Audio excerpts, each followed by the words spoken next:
여러분 안녕하십니까. 지난 7.23 국민의힘 전당대회 때 최고위원 후보로 출마했던 MBC 앵커 출신 박용찬 국힘 서울 영등포을 당협위원장이 당내 경선 검증 절차를 구축할 것을 당에 촉구하고 나섰습니다. 오늘은 이 소식과 함께 검찰이 채용비리 의혹과 관련해 중앙선관위 등에 대한 추가 압수수색을 실시했다는 소식과 이원석 검찰총장이 친문 의원들에게 검찰 인사를 사전에 유출하고 문재인 세력에 대한 수사를 지연시켰다는 의혹과 관련해 윤상현 국민의힘 의원이 진상규명을 촉구한 내용을 전달해 드리도록 하겠습니다. 먼저 국민의힘 서울 영등포을 당협위원장은 현재 당내 경선 검증 절차가 제대로 구축되지 않은 당의 문제점을 통렬하게 지적했습니다. 그는 먼저 국민의힘 제4차 전당대회의 가장 심각한 문제는 깜깜이 투개표라는 점이다. 이번에 실시된 당원 대상 모바일 투표 이른바 K보팅에서 검증 과정은 전혀 존재하지 않았다라고 지적했습니다. 이어서 투표와 개표 과정에서 후보자 측 참관은 물론 당 차원의 검증조차도 이루어지지 않았다. 투개표 모든 과정을 중앙선관위에 아무런 검증 절차 없이 내맡긴 것이다. 실제로 국회의원과 대통령 선거에서 투표와 개표 모든 과정에 참관인을 두고 봉인 절차를 거친다는 점과 비교하면 정말 이해할 수 없는 무방비 투개표 시스템이다 라고 질타했습니다. 여러분, 지금 국민의힘 당내 경선은 정말 황당하기 짝이 없습니다.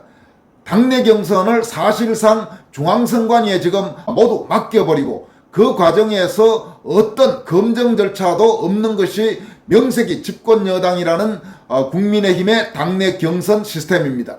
이 문제는 지금까지 여러 차례 문제점이 지적됐습니다. 지난 당대표 경선 때도 그랬고 대권 후보 경선 때도 그랬고 항상 제대로 된 검증 절차도 없이 그냥 중앙선관위에 맡겨두고 나중에 제대로 어떤 검증도 하지 않는 시스템이 계속되고 있습니다.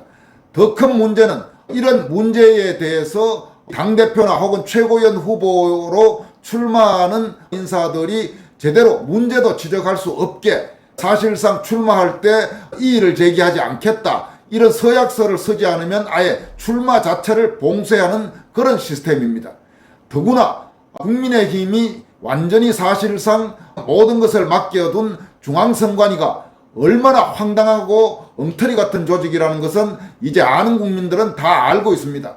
그런데도 국민의힘은 지금까지 이번 당대표 및 최고위원 경선을 포함해서 몇 년째 계속해서 제대로 된 검증도 하지 않는 경선 시스템, 또 사실상 중앙선관위에 모든 것을 맡겨두고 그 처분만 바라는 그런 시스템으로 선거를 해오고 있습니다.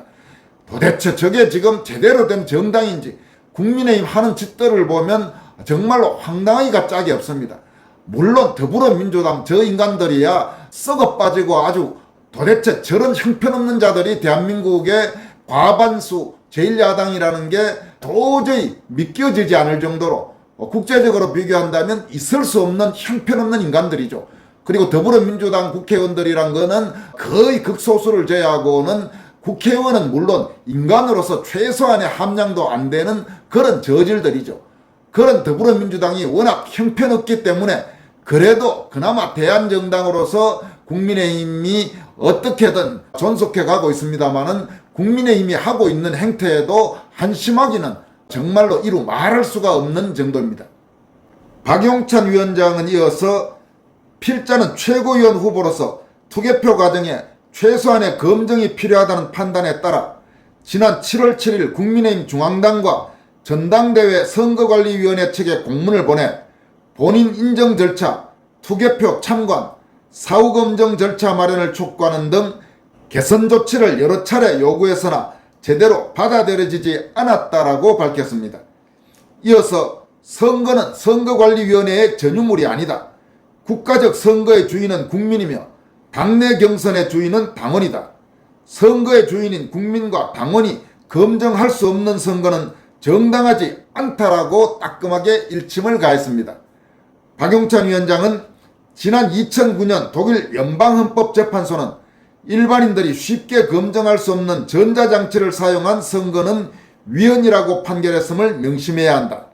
소수의 전문가들만 검증할 수 있는 선거는 선거의 공공적 본질에 정면으로 도전하는 행위다. 깜깜이 투개표를 반복하는 국민의힘 전당대회 투개표 시스템은 즉각 시정돼야 한다라고 역설했습니다.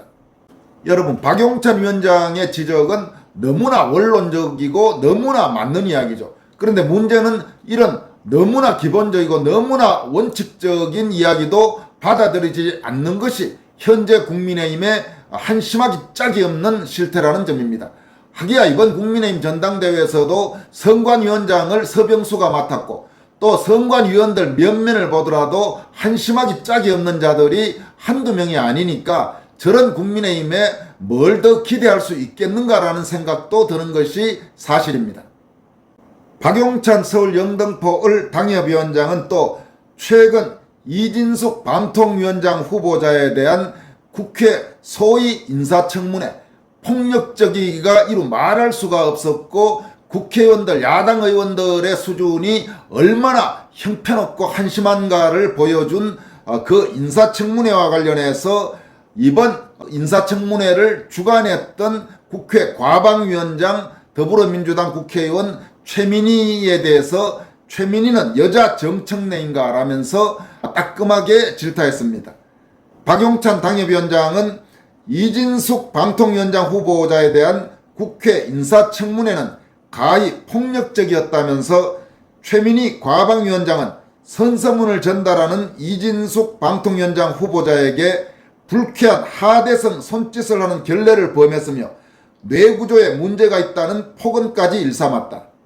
여기에다 상임위 동료인 국민의힘 최영도 의원에게 래퍼라는 무례함도 서슴지 않았다. 오죽하면 온라인에서 여자 정청래라는 비판까지 나올 정도이다 라고 지적했습니다. 이어서 학교폭력을 학폭이라고 하듯이 국회폭력 즉 국폭이라는 신조어가 생겨날 판이다. 민의의 전당에서 조롱과 인신공격 그리고 언어폭력이 난무하고 있다. 국회가 부끄럽고 국격이 추락하고 있다는 한탄이 쏟아지고 있다. 민주당은 국회폭력을 즉각 중단하라고 촉구했습니다. 여러분, 정말 이번 이진숙 방통위원장 후보자에 대한 인사청문회에서 더불어민주당의 최민희와 다른 국회의원들이 보여준 행태는 저런 인간들이 지금 대한민국 국회의원이라는 게 한국 국회의 수준을 얼마나 떨어뜨리고 있는지를 아주 통렬하게 보여줬습니다.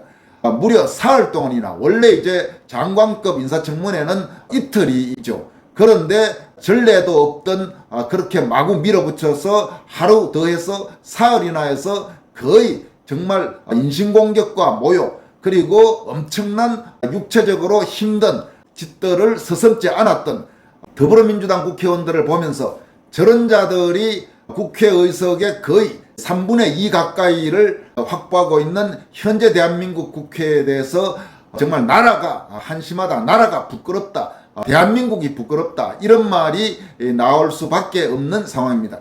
그런 상황 속에서도 이번에 이진숙 방통위원장 후보자가 아주 당당하게 보여줬던 행태는 이진숙이라는 사람이 한국의 자유파 진영에서 새로운 스타로 떠오르는 아주 중요한 계기가 될 것으로 보입니다.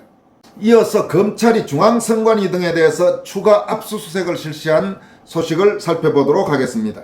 선관위 채용비리 의혹을 수사하고 있는 검찰이 중앙선관위 사무실 등을 추가로 압수수색했습니다. 서울중앙지검 공공수사 1부, 여기에 부장검사는 이찬규 부장검사입니다.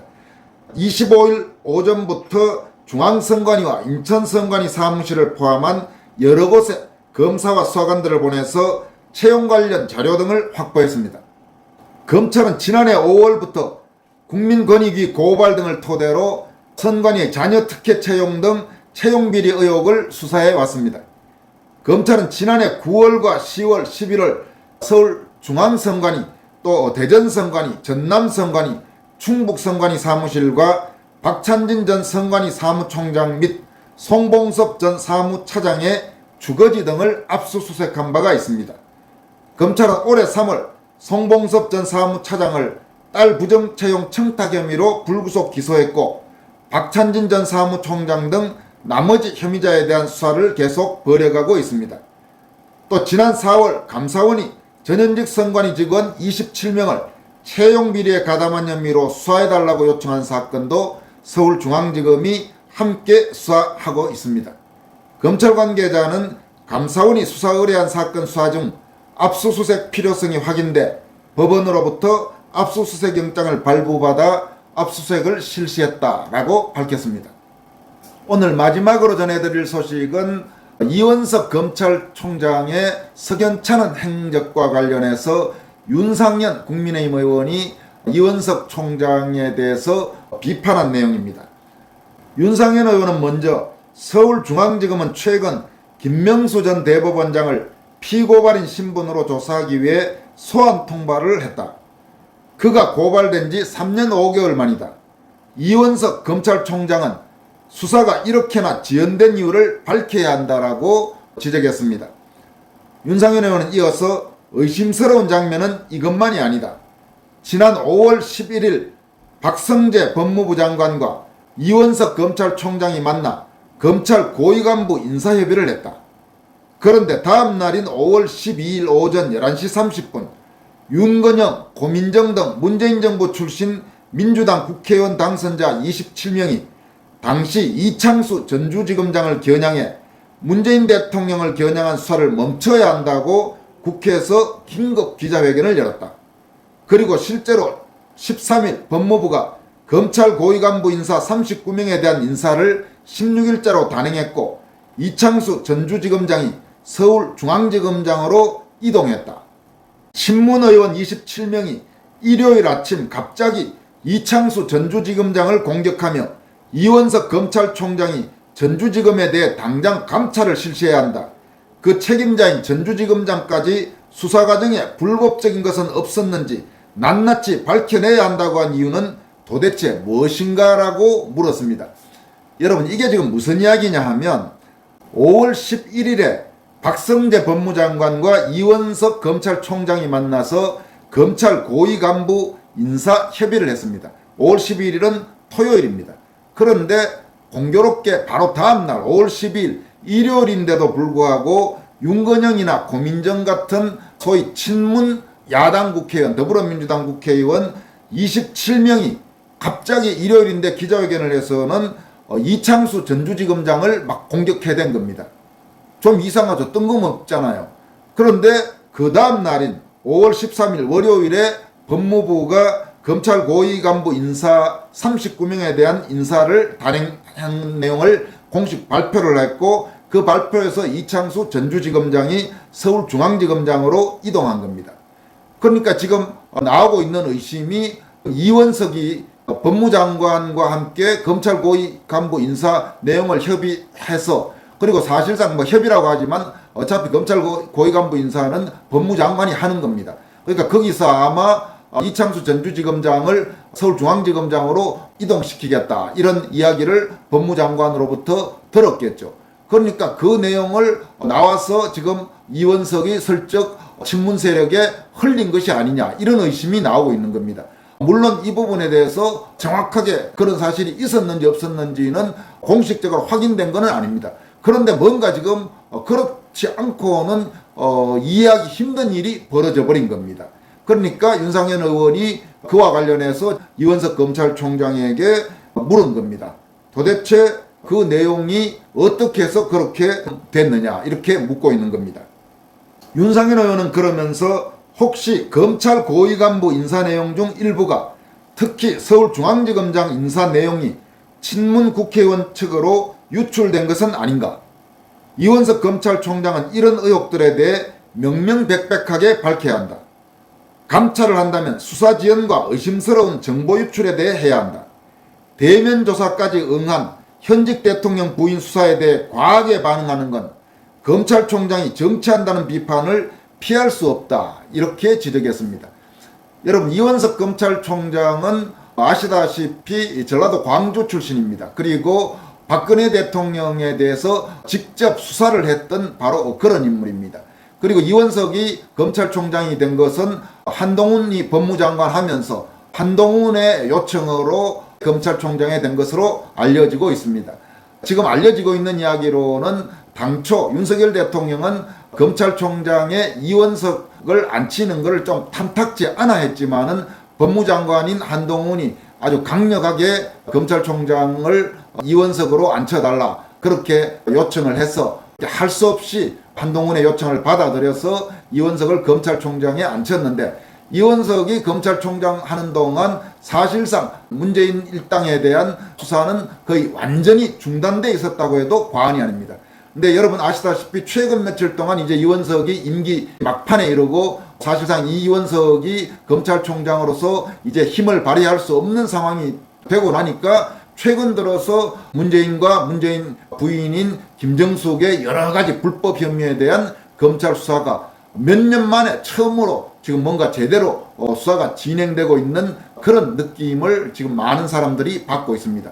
그런 점에서 이원석이 검찰총장이었다는 것은 참으로 윤석열 정부 초반에 전반적인 국정을 장악하고 특히 문재인 정권의 그 불법 행위에 대한 제대로 된 단죄를 통해서 전반적으로 대통령 주도로 국정을 이끌어갈 수 있게 한 것을 아주 방해하는데 중요한 결정적인 역할을 했다고 해도 지나친 말은 아닐 것입니다.